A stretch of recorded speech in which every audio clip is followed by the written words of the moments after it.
Good morning, ladies and gentlemen. I think I'm the only panel to have the word drugs in their title. We tried to get sex and rock and roll in here, but we're going to do rock and roll. We'll avoid the other topic. Just to reintroduce the great panel we have today, starting down to my far right is Mark Hinkle. Mark is the Senior Director of Open Source Solutions at Citrix. He's a hardcore open source guy and came to Citrix via their acquisition of Cloud.com. He worked on Xenos.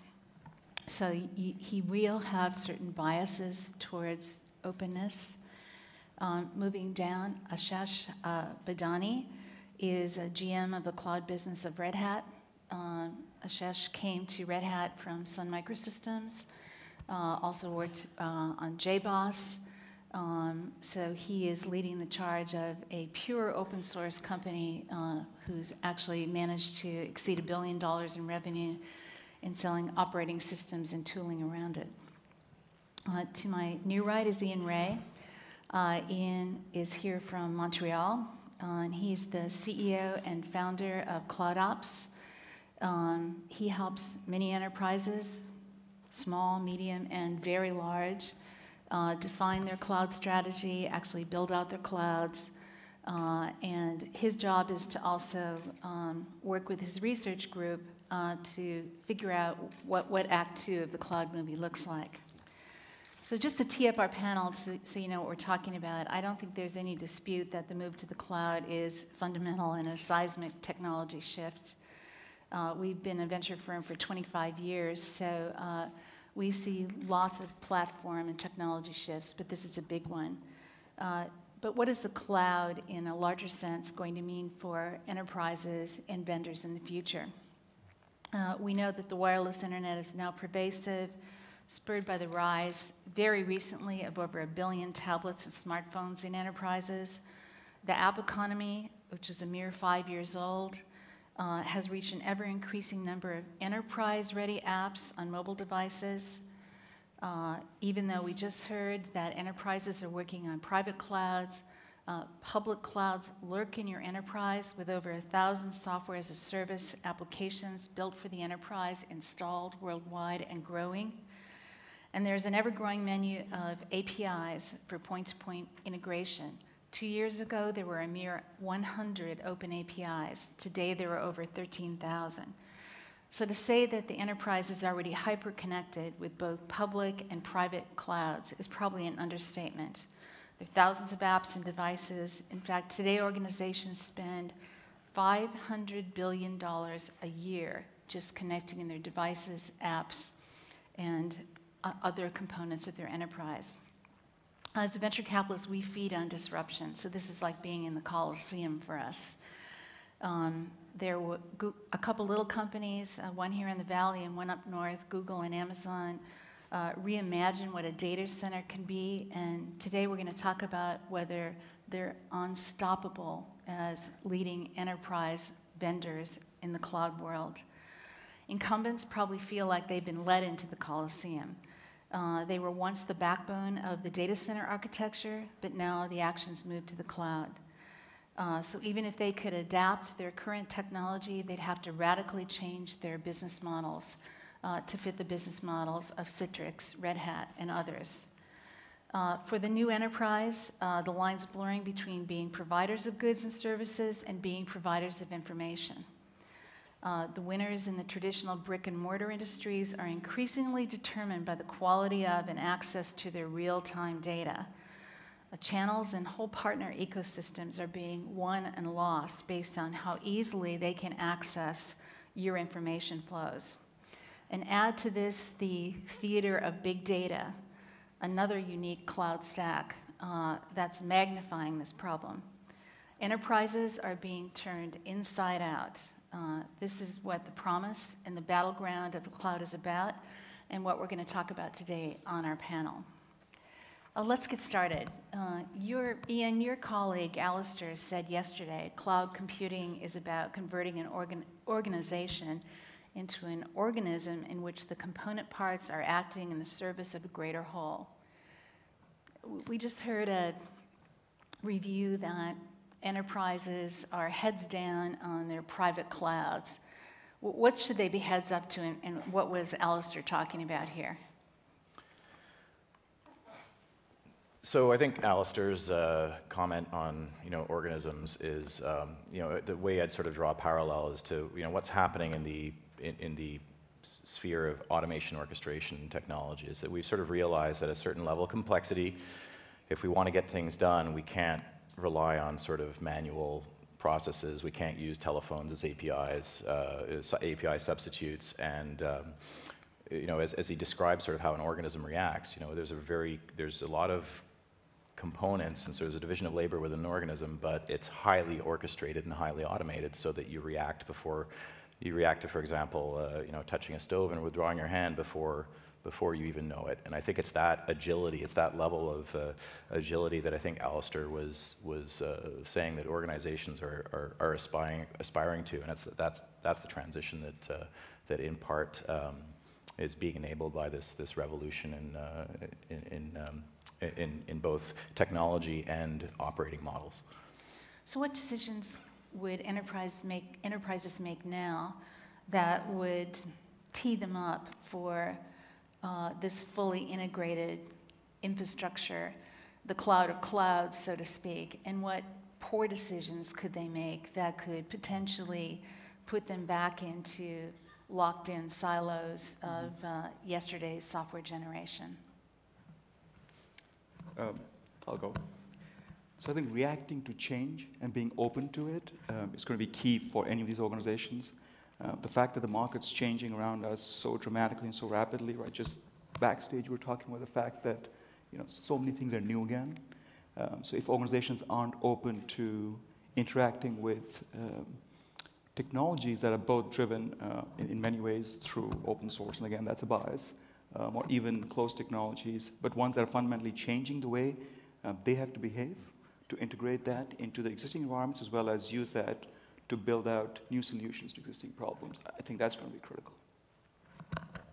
Yeah, I would echo what Shish said about the need for open standards as well as open source. Typically adheres to open standards. It's the token as the open source guy, that's always a big concern. But it's a concern. Am I the open source guy too? I know, I like it.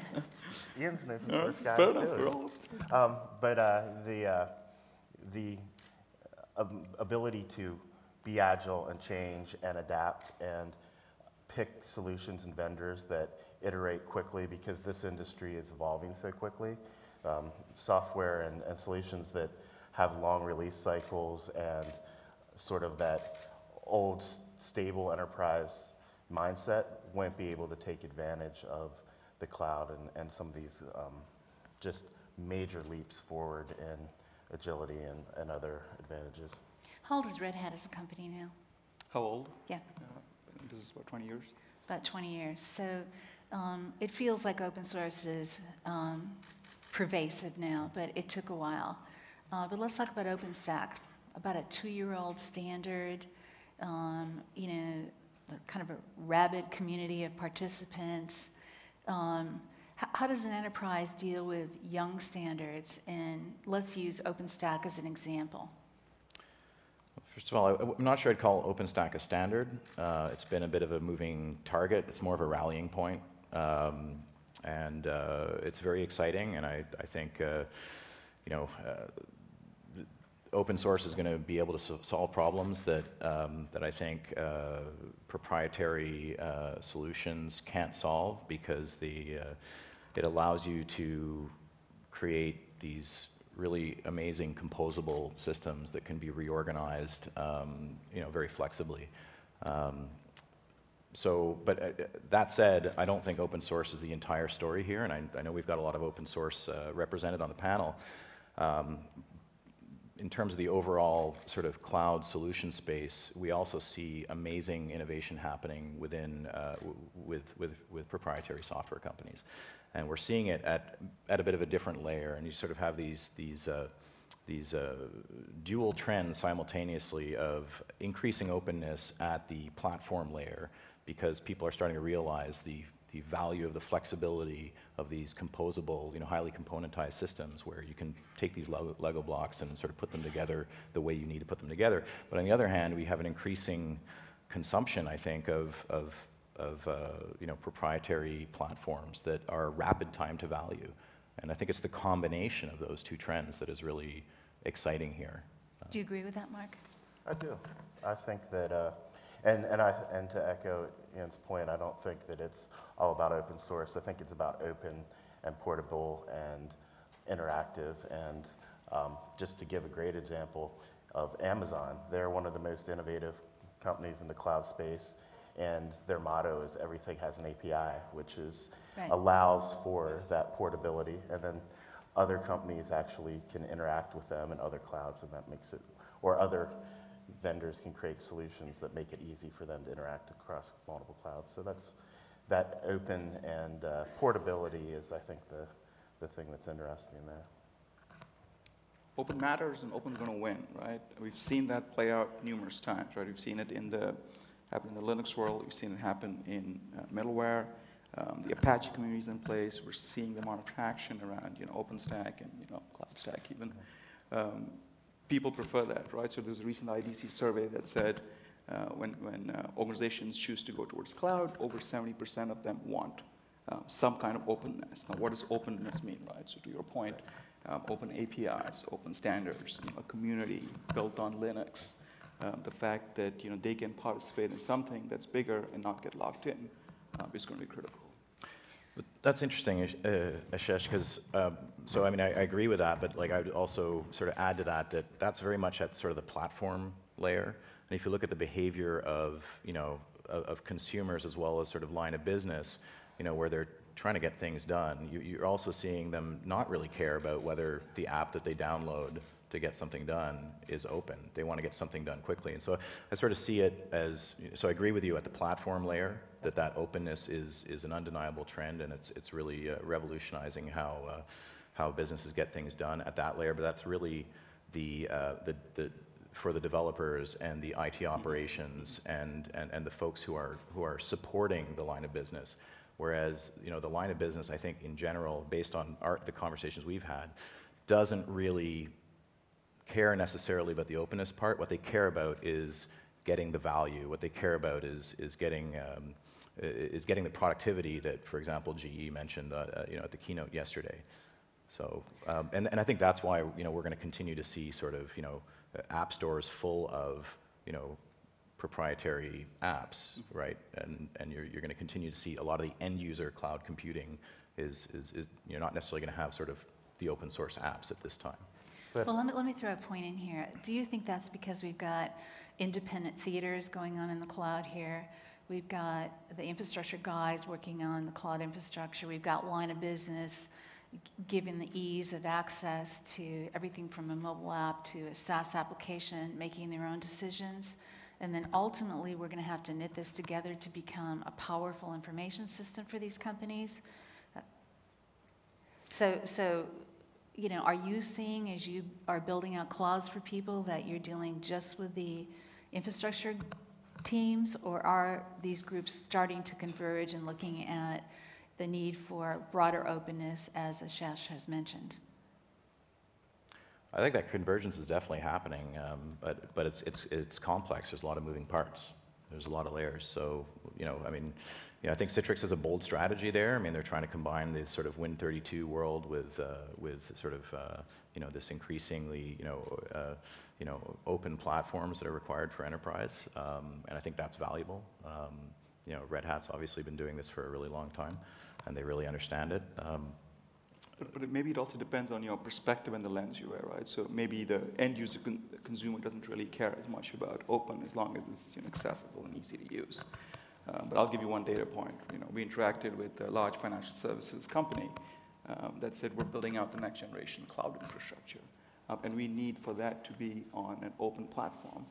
And openness for openness' sake, if you will, is a good thing, and there are many folks who feel strongly about that. But it's also because they didn't want to get locked in, right? They wanted the application portability. They wanted the ability to be able to extend that infrastructure as and when their needs change with the vendor of their choice. So the market's still early, So it feels like, when it's early, choice matters. And over a period of time, I'm not sure that's going to change dramatically. I think it comes down to the stakes around the application you're using. So to your point about convenience, I think when it's the end user trying to solve a very limited finite problem, and myself included, I go for the easy solution. But if you're an enterprise that's making a long-term investment in their infrastructure, I think the stakes are much higher, and that's when I think it comes into play more so in a lot of ways. So I think it's just what are the stakes surrounding the solution you're looking for. Yeah, I mean, we had Lou Tucker say yesterday that from Cisco that there'd be 50 billion connected devices by 2020. That doesn't mean just connected to the person who downloaded the app or whatever. So that the focus in 2020 is not that far away. 7 years, then we're supposed to have smart buildings, smart grids, smart factories. Everybody's supposed to be smart. And that means we've got to integrate, the data flows back with the infrastructure stacks. Who will be driving that? Who's going to be the protagonist here? Who are the vendors?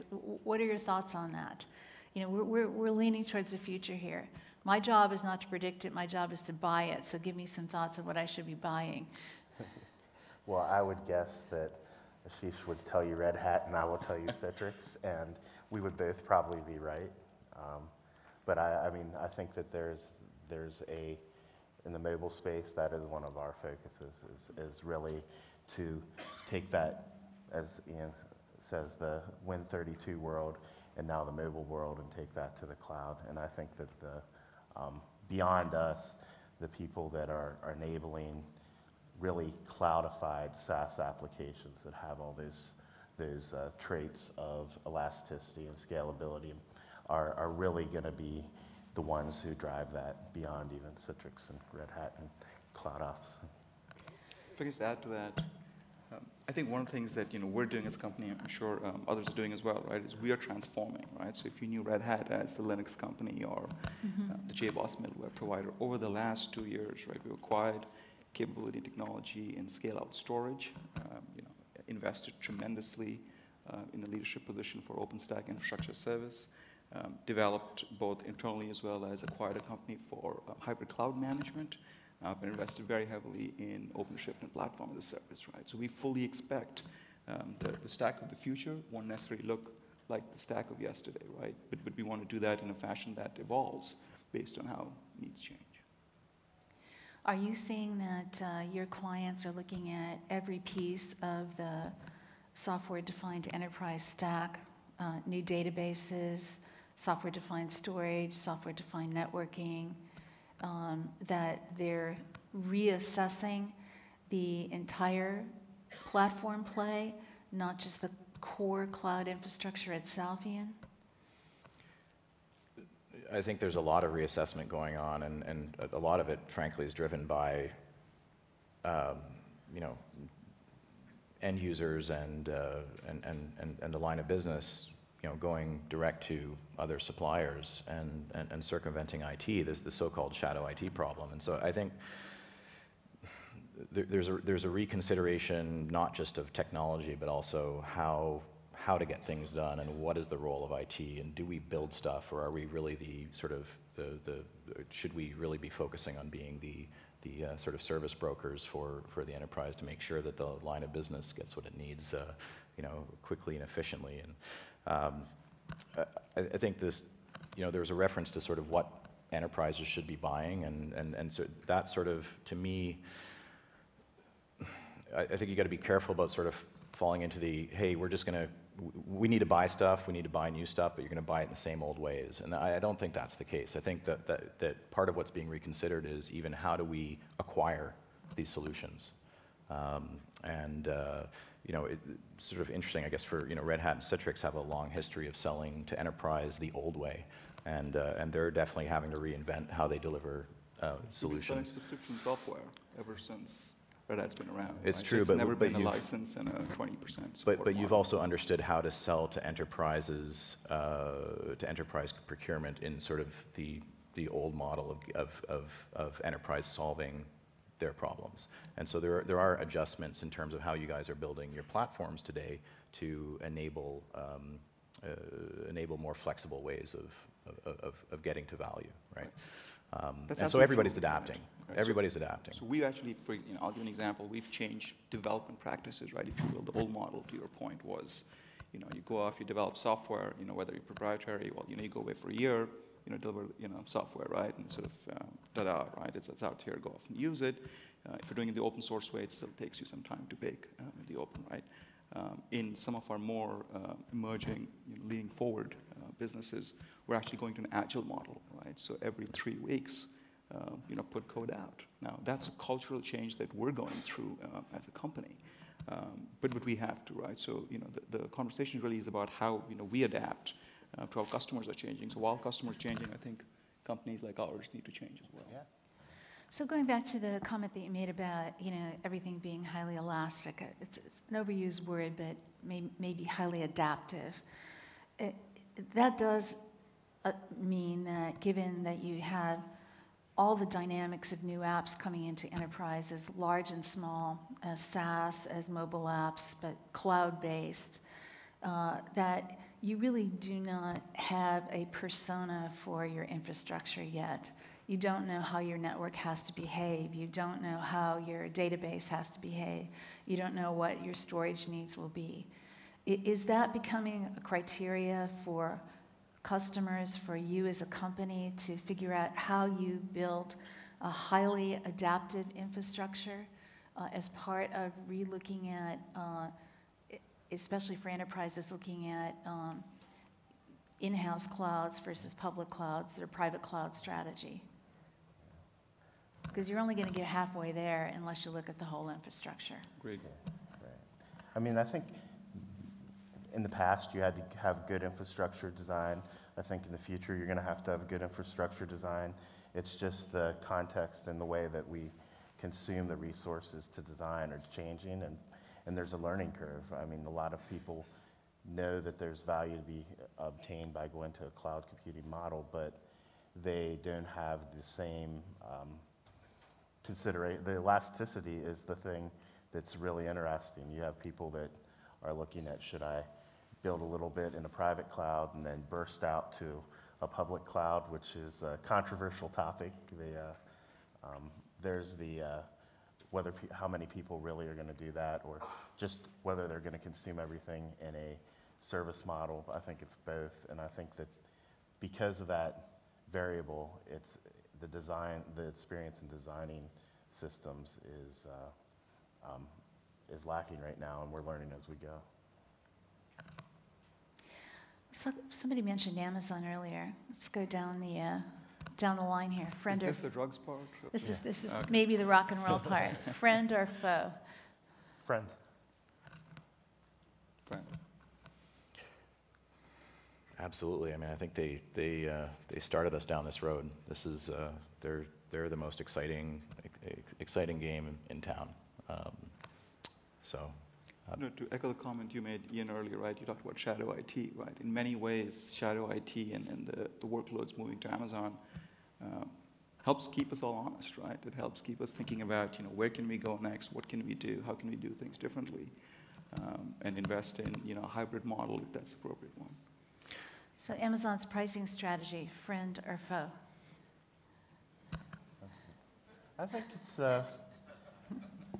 it's neutral, actually. I mean, Oh, that's so weak. it is so weak. I mean, it's just consuming two different things, It really is, I can lease or buy, and that's really, in the right situation, there's certain advantages that are tangible. They're not pricing specific. It's, control, agility, et cetera, feature specific, that I couldn't say pricing is, for a software vendor, it's not really competitive in that way. So Shash, you sit around, you control whole product lines at Red Hat. Amazon's pricing model, do you ever think about it? All the time, right? We think about it all the time. It keeps us focused on how we price. But there's behavior change that has to happen, right? Not just in one vendor, us or others in the industry, but also behavior change in the folks who consume it, right? And so there's an expectation that, in the public cloud space, right, you can price in a variety of different ways, and some are pretty simple, and some are actually really complex, right? You've got to measure a lot of dimensions, and it's hard to figure out if in the end, you're better off or not.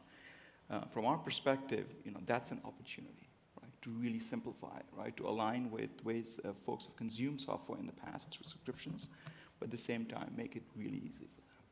And what impact is that pricing model having on service providers? What kind of service providers are you talking about? If you hosting, are managed hosting, services. managed services, you're bringing the I think whole it's- enchilada into the customer. I think it's rocking their world. I mean, historically we've done a fair amount of work for service providers, and the Amazon pricing model absolutely is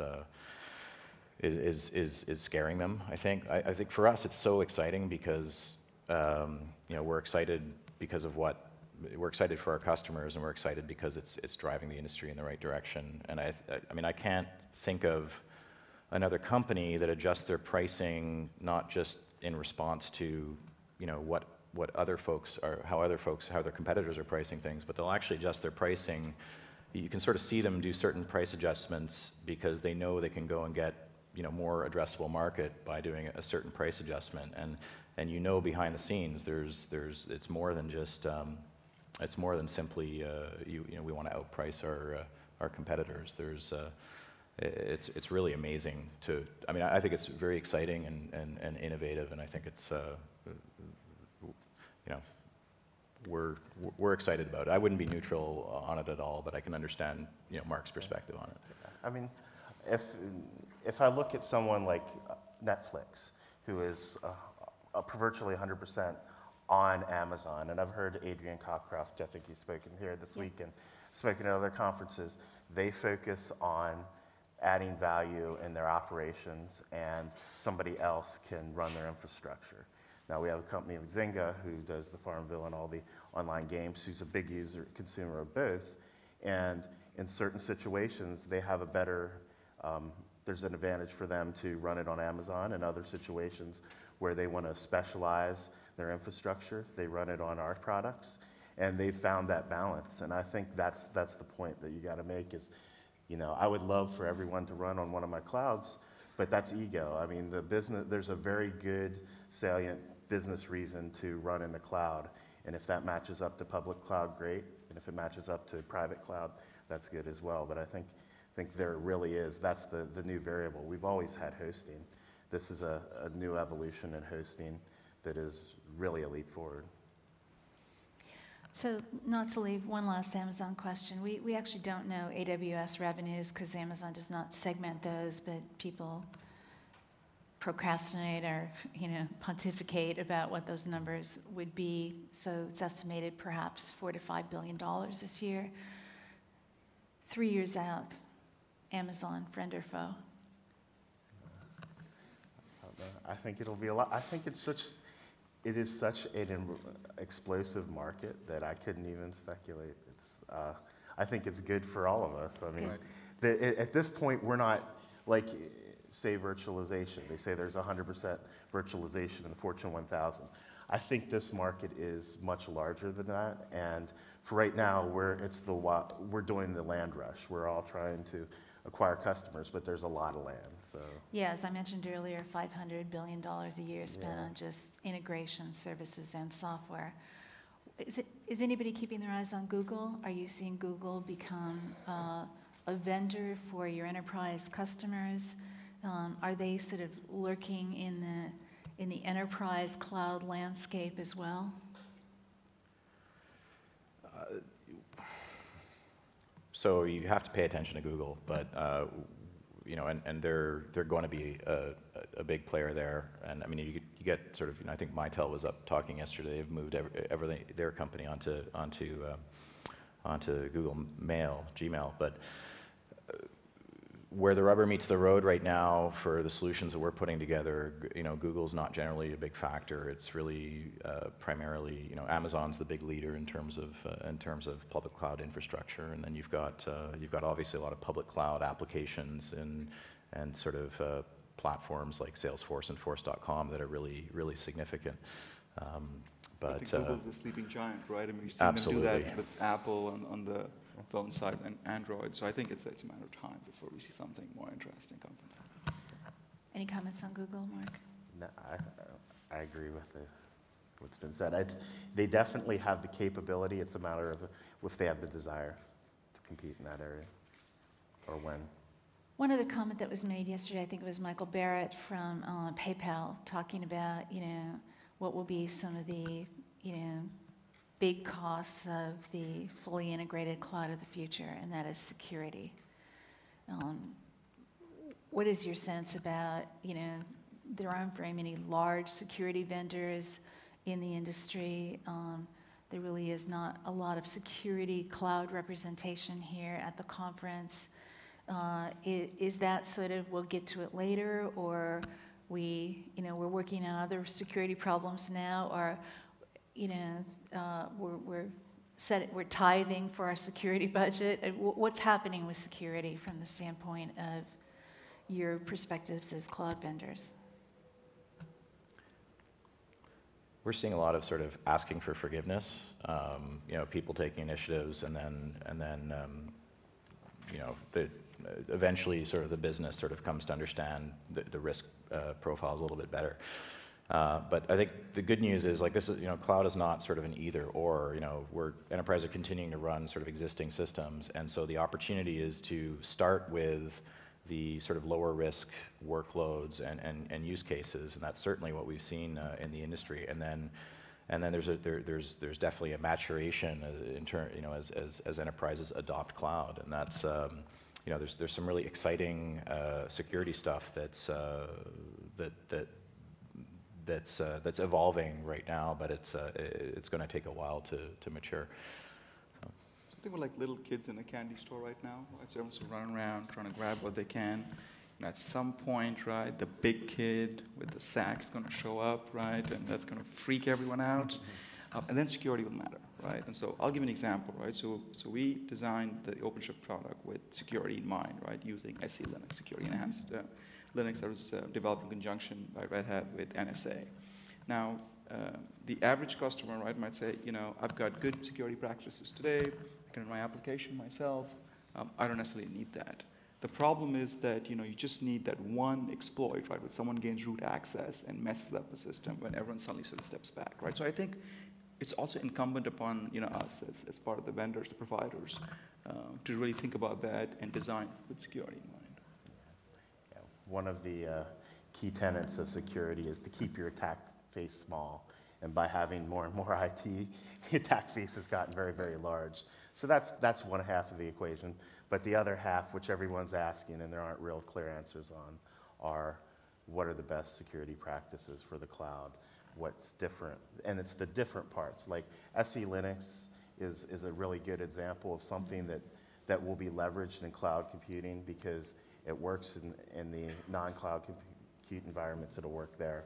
But this flow of data across geographically disparate systems with new networking models and some of the things that we did in the past, those things haven't been answered in enough detail yet. But.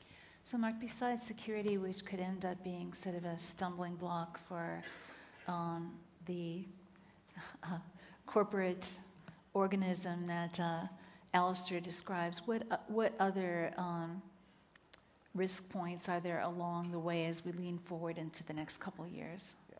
I think the big problem is going to be the lack of knowledge, training, and talent to take advantage of this. That people with a certain skill set of running infrastructure are not equipped to make that leap forward, and there's not a abundance of knowledge and a good path to have operators that can take advantage of the cloud. So I think the technology will evolve, but the workforce and the people that understand things like DevOps and Agile and those development practices need to go into the operations realm. So that's probably your biggest risk is you have this great technology and you don't have the people that have the knowledge to take advantage of it. And as a short-term recommendation, would you recommend, very close alignment between DevOps and IT infrastructure folks? Well, I think IT infrastructure or DevOps is the bridging between your developers and your infrastructure folks. But I think it's a matter of taking that and DevOps is a cultural movement as much as it is a technical readiness movement. So looking at things like shorter release cycles, more frequent updates, taking advantage of opportunities more quickly than they did in the past. So that cultural shift is really what I think has to happen within that infrastructure group. What about you, Ashesh, on what are some of the major risk points coming forward that could impede the rising of all these clouds, public and private? So I agree with Mark, right? I think skill shortage, right? Whether it's data scientists for big data, right, or folks who know how to work with new infrastructure as service or platform as service or any of the new cloud paradigms is going to be the biggest challenge, right? And that would be a shame, right? Because there's so much value that's being created that I think it's incumbent on everyone to kind of skill up and sort of figure out, the promise of the technology, and then what it can do, and over the period of time that can deliver it, right? Because Gartner often talks about this, the inflated expectations, right? And so I feel like if we overhype it so much, we'll lose out on the value that this can provide. But we've already done that. We aren't done yet. So you've been building these clouds out, both public and private, for companies. What are the typical, wait a second, we got to go backwards here, issues that companies are finding today, and what do you think they'll be tomorrow, Ian? So, I mean, today, education is definitely part of it. It's very difficult because the organization, the organism, if you will, is not, it really is a big shift, not just in terms of, the technology and how it's adopted, but it's also how it's implemented and how it's operated. And there's cultural changes. And where we're seeing, a lot of our customers, there's a journey where they start off trying to think, is it public versus private and open versus proprietary, and it's kind of a good news, bad news thing. The good news is it's not either or. It's bad news. It's a combination of all of the above, and that's complicated, and it's difficult to pull it all together. But where we're seeing success is with companies that are willing to start small, create new teams that can focus and on sort of introducing a new way of doing things, but also not tear apart. You're not throwing out the baby with the bathwater, and that's really, really important. Is that it's going to be a long transition. This is not going to be a year or two. It's going to be decades, and so I think it's kind of good news, bad news. But the good news is that it's very additive, and there's a lot that you can get out of adopting public cloud and introducing private cloud solutions. I think for a lot of the existing sort of vendors, I think some of them will have you believe that getting to cloud is merely upgrading, how you're currently doing things, upgrading existing software. And unfortunately, if only it were so simple. It's not the case. What we're seeing is private clouds that are coming in alongside existing IT infrastructure, and they're starting small, but they're scaling quickly, and they are also being built in a way that has to. Actually, James Statton Forrester has had some great articles on this. Is that a lot of private cloud projects are failing, and that's pretty typical of IT projects in general.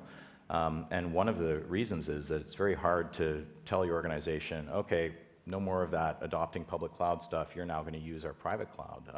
The business and the end users are still going to vote with their feet, and so you've got to really. There's a lot of pressure to come.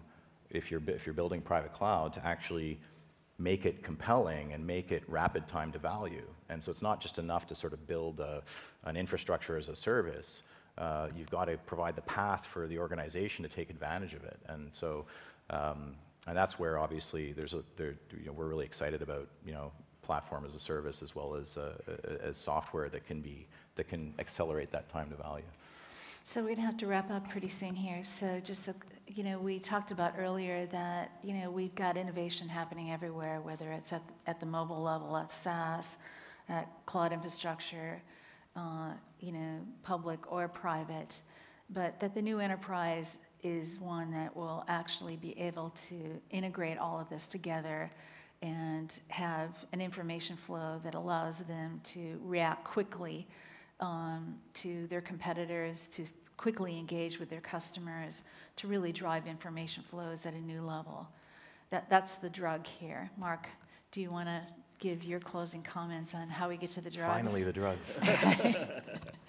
Well,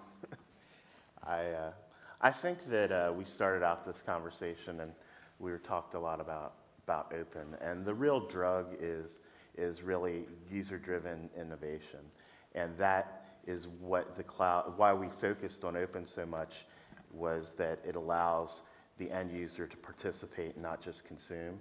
And so that is what we're talking about, why open's important, why the cloud is so interesting, is because it does allow people to have more input into the way their solutions work. So that would be I had some pithy drug comments, but I don't want to expose the skills of my misspent youth in the closing remarks. But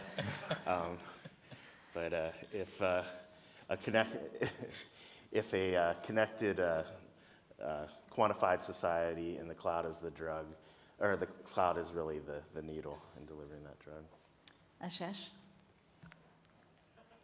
Would you like to tell us about your youth, probably? So I'll consume the drug. I think cloud's state of mind, right? Almost sort of be zen about the fact that you need to and you want to embrace change.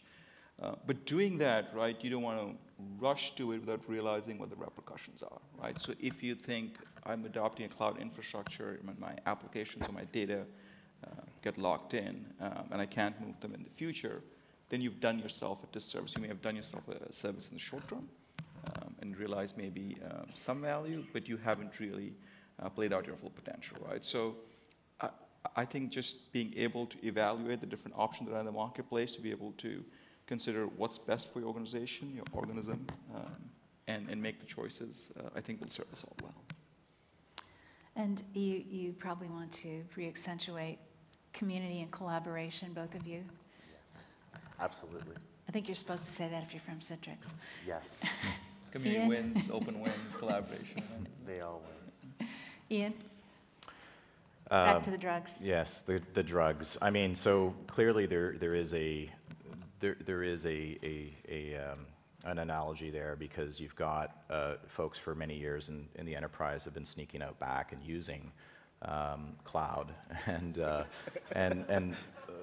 lot of and enterprises have come along and said, no, that's a bad thing, right? And so and they've done crazy things like saying, okay, we're not going to allow Amazon Web Services on your it's not an allowable expense, and stuff like that.